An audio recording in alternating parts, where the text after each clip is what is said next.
As I was saying, these are one of the seats that, well, I can have hours in terms of commutes and be comfortable in them. Hey everyone, it's Ben Hardy here, and in today's going to be going over the all-new Volvo V60 Cross Country. Before we get in this video though, as always, if you want to save time and money the next time you purchase a car, link to my car buying guide in the description down below. With that being said, let's get into it.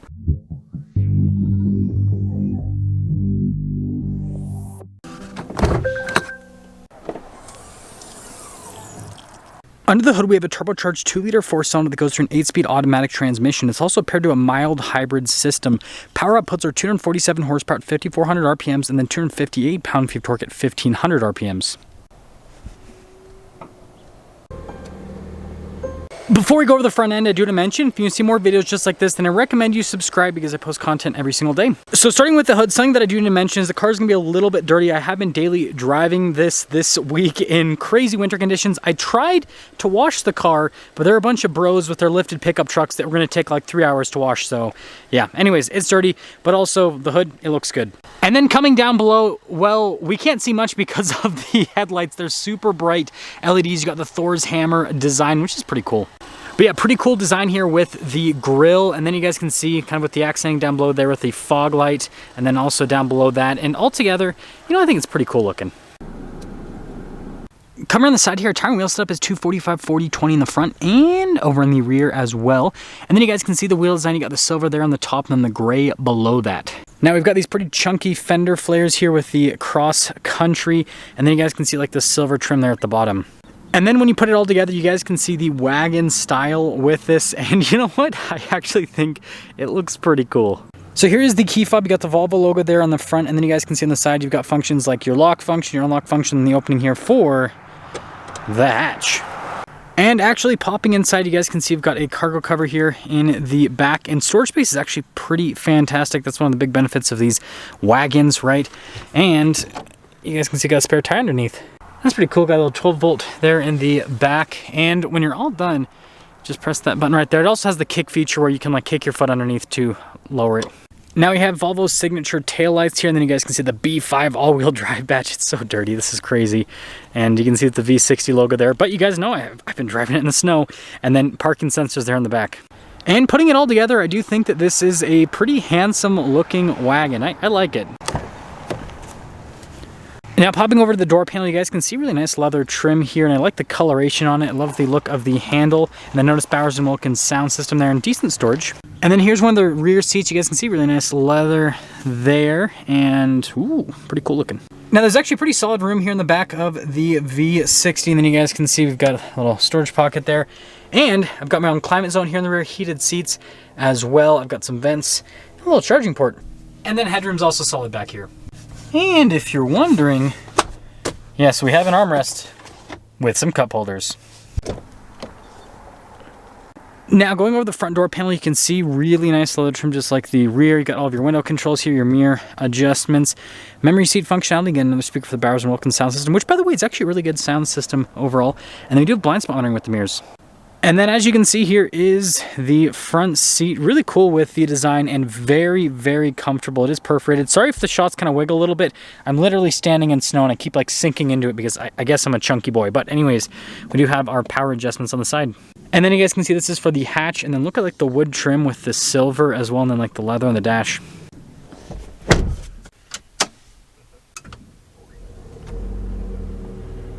So here is the steering wheel on the V60. You guys can see really nice leather trim all around, and then you got like the darker stitching there in the center portion. Some controls here for like the center stack, for example, and then you've got your adaptive cruise control as well, which actually works pretty good. And then you guys can see we've got turn signal, light stock, windshield wiper stock.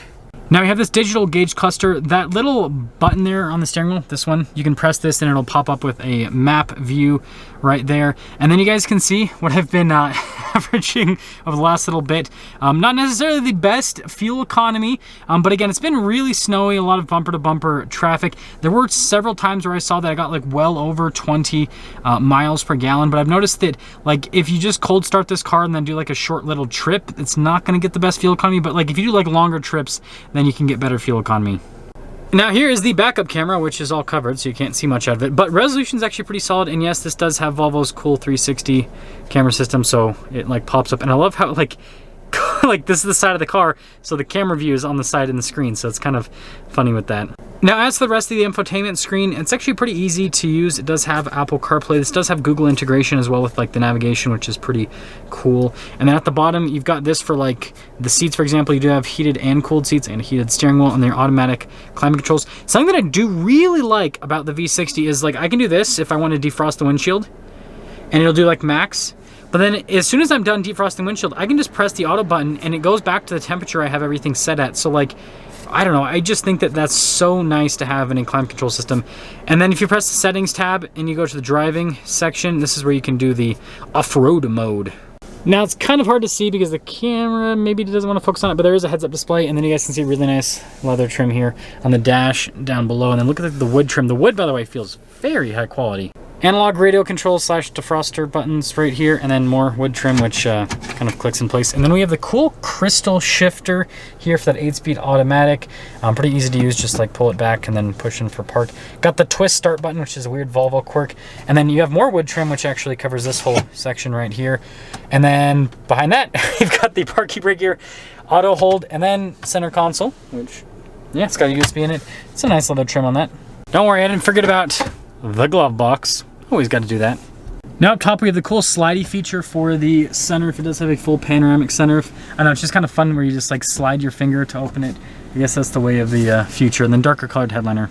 Now when it comes to pricing, the V60 Cross Country is going to start just under $50,000. And then if you really load things up, then you can get close to that like $60,000 range. Let's see how it drives.